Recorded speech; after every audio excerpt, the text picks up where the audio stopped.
ભાવનગરના municipal commissioner NV ઉપાધ્યાયની બદલી થતાં વિદાય સમારંભ યોજાયો હતો. કમિશનર એનવી ઉપાધ્યાયની ગાંધીનગર ખાતે બદલી કરવામાં આવી છે. ભાવનગરના વિકાસ માટે ગેરકાયદેસર દબાણો હટાવવાની પ્રક્રિયાથી દબંગ કમિશનર તરીકેની છાપ ઊભી થઈ હતી. પરંતુ નિયમોમાં રહીને શહેરનો વિકાસ કરી એનવી ઉપાધ્યાય ખૂબ લોકચાહના મેળવી છે. ભાવનગરની જનતા દ્વારા મેઘાણી ઓડિટોરિયમમાં મ્યુનિસિપલ કમિશનર એનવી ઉપાધ્યાયનો વિદાય કાર્યક્રમ યોજવામાં આવ્યો હતો, જેમાં 70થી વધુ સામાજિક અને ઔદ્યોગિક સંસ્થાઓ ઉપસ્થિત રહી હતી. આ પ્રસંગે મેયર, સ્ટેન્ડિંગ કમિટી ચેરમેન સહિતના મહાનુભાવો ઉપસ્થિત રહ્યા હતા. કમિશનર ઉપાધ્યાયે ભાવનગરની જનતાને છેલ્લે આઈ લવ યુ કહ્યું હતું અને ભાવુક થઈ વિદાય લીધી હતી.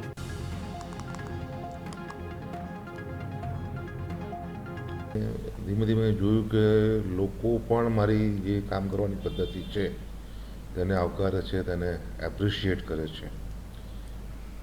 એના કારણે એક બળ મળતું ગયું. ચૂંટાયેલી પાંખ દ્વારા પણ કોઈ પણ તબક્કે મારી કોઈ કામગીરીમાં અવરોધ કરવાનો પ્રયત્ન નથી કર્યો. તો એ હંમેશા સાથ સહકાર આપેલ છે.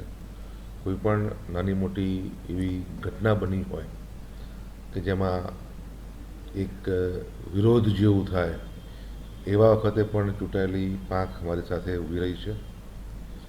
અને એટલે જ કદાચ હું માનું છું કે હું જે કંઈ કરી શક્યો તે હું કરી શક્યો છું. શહેરના વિકાસ માટે મેં ઘણા બધા આયોજનો કરેલા છે. અમુક આપ જોઈ શકો છો, જેમ કે વ્હાઇટ ટોપ રોડ છે, દિશા સૂચક બોર્ડ જે આપણે મોટા લગાવ્યા છે, જે આપણે અહીંયા ઢોર ડબ્બા અહીંયા એક પણ નહોતા, જે ઢોર ડબ્બા આપણે અહીં બનાવ્યા છે.